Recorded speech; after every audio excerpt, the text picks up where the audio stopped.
Amigas y amigos, bienvenidos a este episodio más de El Conversatorio, este programa que hacemos juntos, todas y todas, gracias a las preguntas que ustedes hacen favor de enviarnos.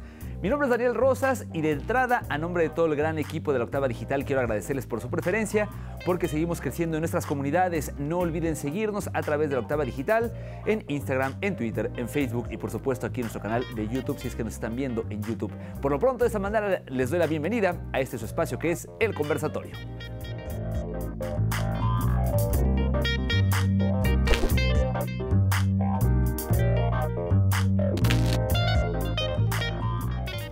Y por lo pronto, nuestra invitada del día de hoy no nos acompaña aquí físicamente en la sala del conversatorio, pero sí está con nosotros a través de las redes, la magia de la virtualidad. Sabina Berman nos acompaña el día de hoy. Como ustedes saben, ella, pues tiene múltiples facetas y si les interesa conocer un poco más sobre su trayectoria, desde escritora, guionista, hasta su faceta como conductora y periodista, les presentamos aquí parte de su vida, parte de su polémica a través de esto que es el termómetro del conversatorio. Hoy recibimos a Sabina Berman Goldberg, escritora mexicana y guionista de cine. Quizá hayas visto alguna de sus obras de teatro, como Entre Pancho Villa y una mujer desnuda, Feliz Nuevo Siglo, Dr. Freud o Testosterona, que tuvo temporadas largas en Buenos Aires, Madrid, México y varios países más. De ella es el guión de la película Gloria, sobre la vida de Gloria Trevi y otras más. En su faceta como periodista y conductora, la recordarás por su salida de TV Azteca que reflejó en su libro HDP. Yo no puedo participar en un acto de una injusticia y de un peligro tan grave. Posteriormente tuvo un programa de televisión en el Canal 11 junto con John Ackerman, del que no salieron tan bien. Secretario, le quiero decir una cosa, tenemos un problema en este programa de paridad. John y yo somos coconductores de este programa, pero no tiene remedio. John, ya ve usted que apenas ahorita me acaba de turnar la palabra. Aconsejen usted como secretario de Educación, ¿qué hacemos con este problema del machismo? Recientemente en redes sociales ha sido atacada por usuarios que han rescatado del pasado algunas de sus entrevistas, como aquella que le hizo a Carlos Salinas de Gortari, que en honor a la verdad es muy interesante, pero que al tomar solo un fragmento muestra esto. Usted fue el Lula da Silva de los años 90. Fue el presidente más exitoso, más modernizador, más prestigioso de Latinoamérica. Por ello, se le ha tachado de AMLover de ocasión. ¿Será cierto? Para contestar esta y otras de sus preguntas, es que hoy le damos la bienvenida a Sabina Berman, a la sala del conversatorio. Y pues ya se encuentra con nosotros de manera virtual Sabina Berman. Sabina, qué gusto, por supuesto, tenerte aquí presente con nosotros. ¿Cómo estás, Sabina? Muy contenta. ¿Cómo estás tú, Daniel? Muy bien, muchas gracias. Sabina, siempre les pregunto, ¿de usted o de tú? De tú, por favor. Ay, muchísimas gracias. Sabina, agradecidísimo que estés en este espacio con nosotros. Es un espacio que, déjame platicarte, hace en realidad la gente de La Octava, ya que nos manda sus preguntas a través de las redes sociales, qué les gustaría preguntarte si tuvieran enfrente. Y siempre tenemos esta dinámica en la que se puede platicar, creemos de una mejor manera con las personas a través de estas preguntas. Y la verdad es que, el público de La Octava, Sabina, siempre ha sido, como muy crítico de varias cosas. De repente papachan, de repente preguntas un poquito más fuertes, pero, evidentemente yo sé que podemos platicar bien, así que no me preocupo en ese sentido. Sabina, si me permites, no sé, ¿le entramos directo a las preguntas o quieres tú comentarnos algo por ahí? Nada más comentarte, ¿sabes? Me suele suceder que cuando me presentan dicen es multifacética, hace muchas cosas. Realmente soy escritora, cuento historias con distintas dinámicas. Por ejemplo, a veces cuento historias que están allí en la realidad. A veces voy y las investigo, están en la realidad, pero tengo que investigarlas. A veces las fabulo, es decir, invento mucho y entonces advierto, ¿no? Es una fábula. Escribo historias para el teatro, para el cine, las escribo en prosa, las publico en libros, se ponen en escenarios o salen en el periódico, pero yo me dedico a una sola cosa, que es esto, a narrar. Lo tuyo, tal cual, como dices, es contar historias desde diferentes plataformas, entonces, si lo entendemos así, ¿no? Donde la vida te lo permita, tal cual. Entre distintas plataformas y distintas formas, ¿no? Y distintas formas. Muy bien. Sabina, bueno, pues si me permites, déjame retomar las preguntas o los comentarios que han hecho llegar la gente a través de las redes sociales, el público de La Octava. Y uno de ellos concretamente tiene que ver, pues más que una pregunta, con algo positivo. Le quieren hacer saber a Sabina Berman, dice una mejor en Twitter: quiero escuchar algo positivo. ¿Cómo veía Sabina Berman el panorama político de nuestro país hace 10 años? ¿Y cuál ha sido el mejor cambio que ha visto en este 2022 Sabina Berman? ¿Qué le puedes decir a la gente, Sabina? Hace 10 años, o sea, en el 2012. En el 2012, Peña Nieto, ¿no? ¿Es Peña Nieto ya? Sí, ¿verdad? Sí, sí. Mira, yo no voté por Peña Nieto. No me gustaba el regreso del PRI, no me creía la promesa de que regresaba un PRI pero honesto, lo creía imposible. Y bueno, como los que no votamos por el PRI teníamos razón, resultó que no eran honestos, sino eran más corruptos. ¿Qué es lo más importante que ha pasado en nuestro país? Yo creo que es el cambio de narrativa, precisamente, de cómo nos contamos a nosotros mismos. Nunca ha habido un México tan politizado, donde la gente está tan enterada de la política. Eso es muy bueno, que la gente se narre y que ya dejemos de hablar de la política como algo que hacen nada más los poderosos, que también hablemos de cómo viven la política los otros, las clases medias, la gente de ingresos más modestos. Creo que eso es muy bueno. El lado malo es que sí estamos polarizados y entonces las conversaciones tienen mucho que ver con aniquilar al otro, ¿no? Tú eres inservible, yo tengo la razón, yo y mis amigos y los que piensan como nosotros tenemos la razón. Eso es muy monótono y cansado. No sé qué piensas tú, Daniel, qué piensan los televidentes, pero yo lo encuentro sí fatigante. Ya llevamos 4 años de eso. Ojalá pasemos a otra etapa. Sí, sin duda, ha sido uno de los, yo coincido contigo perfectamente, es uno de los temas que quizá podría verse como no tan positivos de este cambio, de esta politización, es decir, la polarización. Ahí sí no tengo forma de no darte la razón. Y fíjate que, déjame retomar algo que decías tú y que presentamos hace rato en la introducción de tu semblanza. Porque dices tú, yo no creía en el regreso de un PRI diferente. Y me queda muy claro que si alguien pues puede hablar de esto, eres tú. Y esto lo saco a colación por la referencia que tenemos de la entrevista que en su oportunidad tuviste oportunidad de hacerle al expresidente priista, Carlos Salinas de Gortari. Dicen por ahí algunos, el enemigo público número 1 de México. Y justamente en esa entrevista tú tocaste muchos temas, Sabina. Le sacaste temas como pues el Tratado de Libre Comercio, el neoliberalismo, pero me llama la atención y lo saco a colación porque es una de las preguntas que nos hicieron llegar. A través de Twitter le preguntaban por qué alabó tanto a Salinas de Gortari. Y es que de esa entrevista, si alguien tiene oportunidad de echarse un clavado a Twitter, se dará cuenta que de esa entrevista de Carlos Salinas de Gortari hay quienes han sacado un fragmento de unos segundos que ya presentamos aquí al inicio del programa, en donde pues tú le dices que es el Lula da Silva de aquel entonces. Pero la entrevista es mucho más amplia. Entonces, bueno, de entrada, me gustaría que le respondas a la gente. ¿Sí alabaste tanto a Salinas de Gortari como se ha hecho ver en este fragmento de la entrevista? Y además, pues que nos cuentes también un poquito cómo conseguiste esa entrevista, qué impresión te dejó Carlos Salinas de Gortari ya cuando en su calidad de expresidente y tú que lo entrevistaste, por favor. Fíjate, mi hermano fue compañero de clases de Carlos Salinas de Gortari en Harvard. Okay. Entonces yo lo conocía desde allá. Mi hermano fue un economista y matemático muy de izquierda y sin embargo iban en la misma aula. Lo que sucede es que cuando Salinas de Gortari llega a la presidencia en 1988 De nuevo, yo no voté por él, por cierto, voté por Cárdenas, pero ganó Salinas de Gortari. Bueno, gana Salinas de Gortari y empieza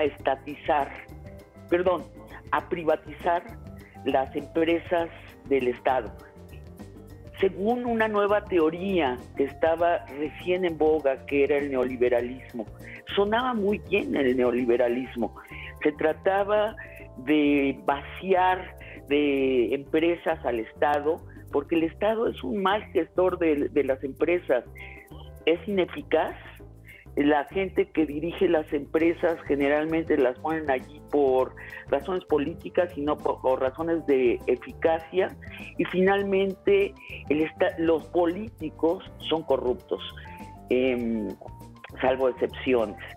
Entonces, la idea de privatizar, de ponerlo en manos de privados, estas empresas monopólicas del Estado, sonaba muy bien y había un entusiasmo mundial por este nuevo experimento social llamado neoliberalismo. Cuando yo entrevisto a Carlos Salinas de Gortari, ya tiene la estela de mala fama de corrupción, él y su familia, pero no así el experimento neoliberal. Yo por esos años estrené una obra que se llamó Entre Pancho Villa y una mujer desnuda. Y mira, estuvimos en cartelera 3 años con teatros llenos. A mí me alcanzó para comprarme un departamento en La Condesa. A mi primera actriz, Diana Bracho, le alcanzó para comprarse otro departamento. A Chucho, se me está yendo, al que hacía Pancho Villa, le alcanzó para comprarse coche y comprarle coche a su novia. O sea, el país, había mucho dinero, efectivamente se estaba generando riqueza y todavía no nos dábamos cuenta que el neoliberalismo sí creaba riqueza, pero la riqueza no bajaba. La riqueza se concentraba sobre todo en la cima de la pirámide. Sobre todo, llegaba apenas a las clases medias, a las clases pobres no llegaba para nada el dinero. Es más, empezó una explotación bárbara. Cuando yo entrevisto a Salinas de Gortari, estamos en ese momento. Entre mis talentos no está la adivinación del futuro. Claro. Yo me regresé a la izquierda a raíz de los resultados del neoliberalismo. Así le pasó a gente como a Joseph Stiglitz, el famoso economista de izquierda, que en el 2012 escribe un texto que nos abre los ojos a millones de seres humanos, que se llamaba El gobierno del 1% para el 1%.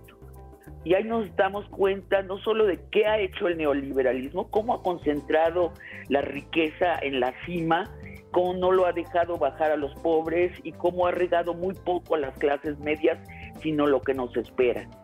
Una polarización social mucho más grave. Bueno, yo a raíz de ese artículo empiezo a repensar mi entusiasmo por el neoliberalismo, repito, como millones de personas. Yo no creo en las ideologías más que como narrativas sociales, ¿no? Son narrativas colectivas donde pensamos cómo es el presente, cómo es el pasado, prefiguramos el futuro, pero no creo que son religiones. Yo no soy devota de ninguna ideología así como si fuera una religión. Entonces, cuando entrevisto de nuevo, para terminar, a Salinas de Gortari, yo tengo entusiasmo todavía por el neoliberalismo.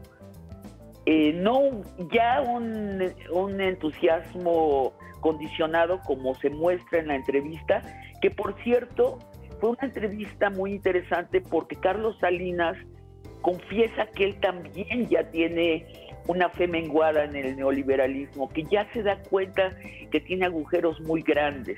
Entre ellos habla de las mujeres, ¿no? Dice, el neoliberalismo no le ha hecho justicia a las mujeres.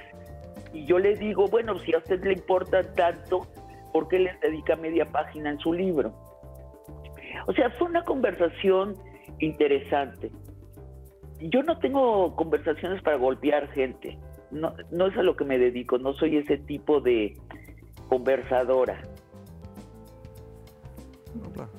Sí, Déjame. yo sé que ahorita en Twitter hay alguien que está muy interesado en estarme golpeando, incluso sé el nombre de esta persona, no tengo la menor idea por qué, no tengo la menor idea tampoco de quién es, o sea, qué hace esta persona, sé que es un periodista sicario,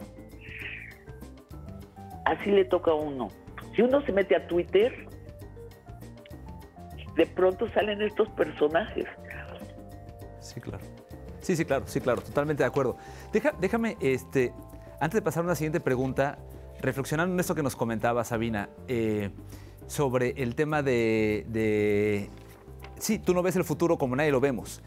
Y ahora es muy claro que el neoliberalismo ha fracasado, pero el comunismo, como se llegó a conocer, pues fracasó mucho tiempo, mucho antes. O sea, estamos hablando no sé, de la caída del muro de Berlín, de la perestroika.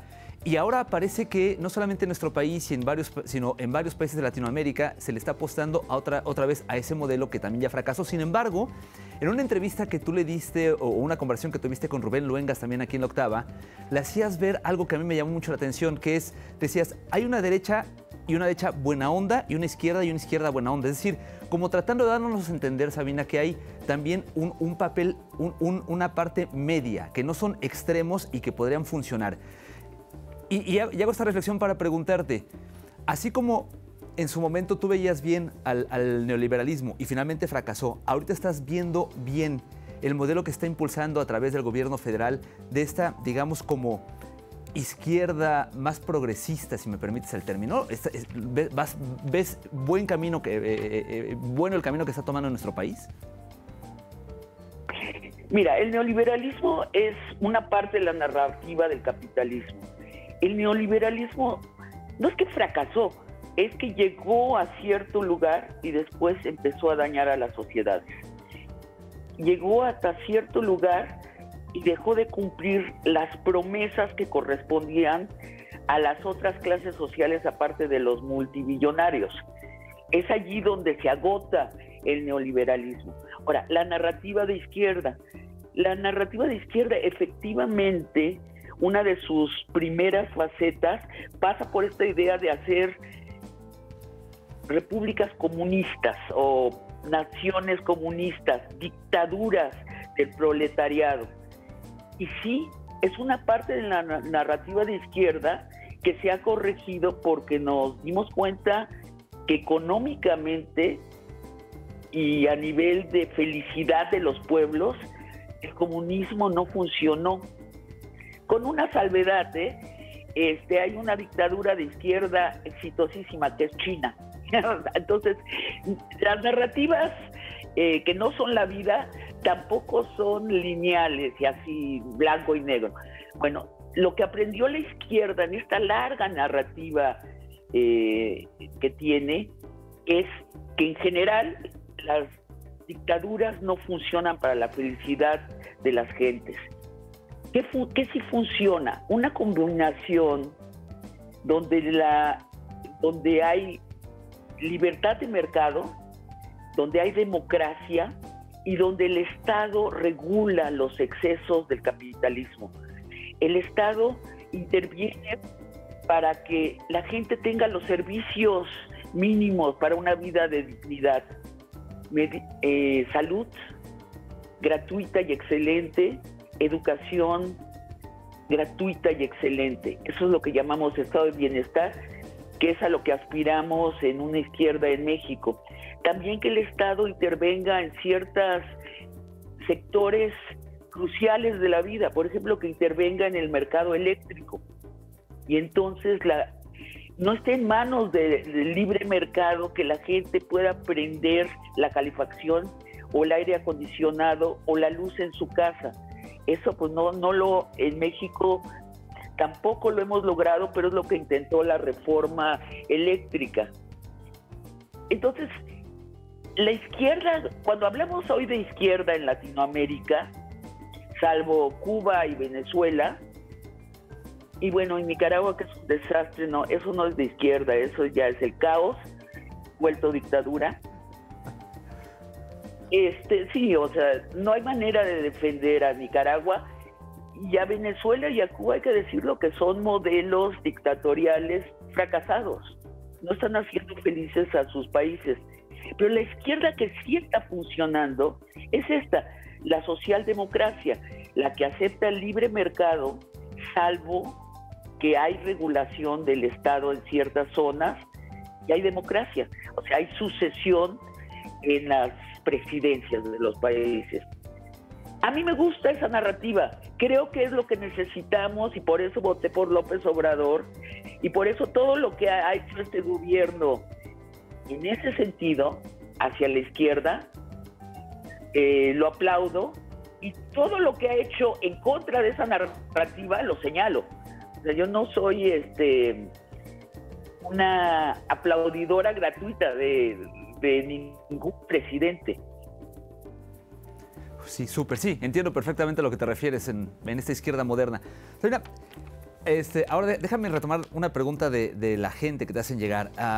Te preguntan a través de Instagram si le has solicitado ya también entrevistas al presidente López Obrador. Entiendo que pues para hacer una charla como la que tuviste con Carlos Salinas y otros personajes.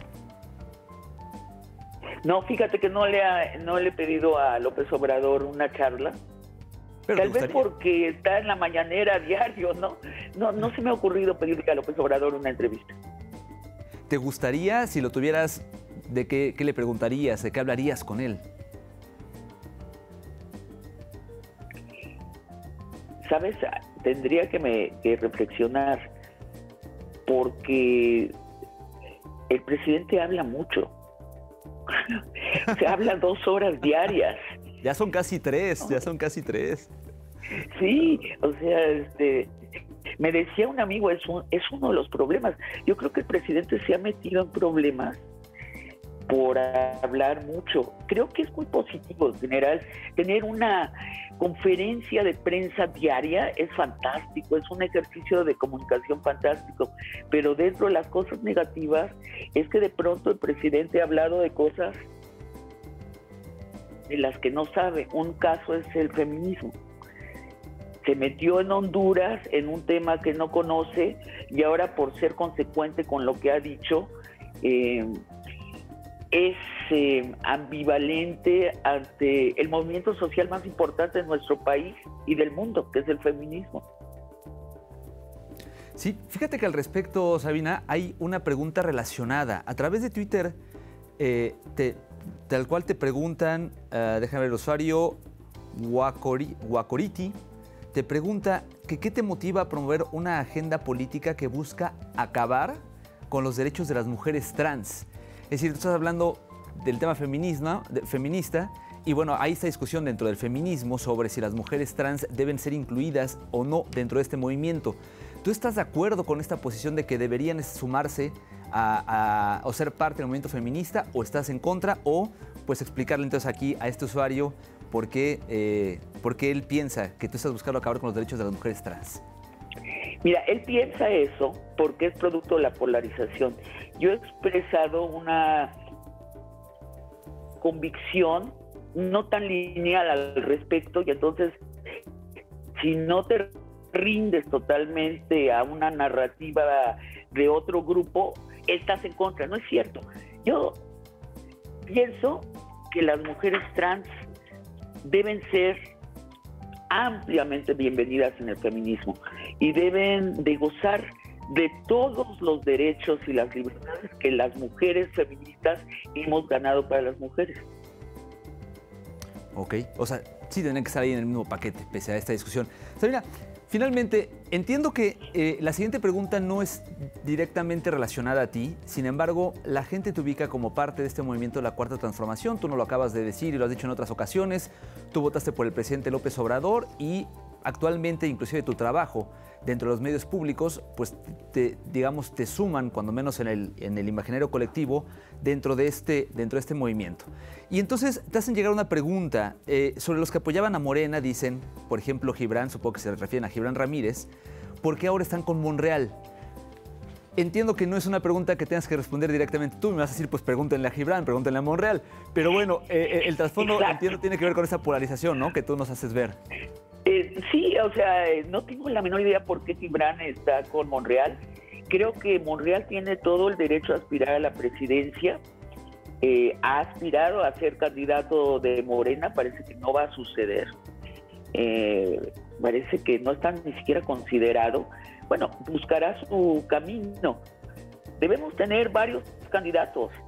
Y ¿sabes qué, Daniel? Debemos aprovechar que estamos tan adelantados en la sucesión presidencial y hacerles preguntas muy directas a los candidatos y pedirles que sean muy explícitos.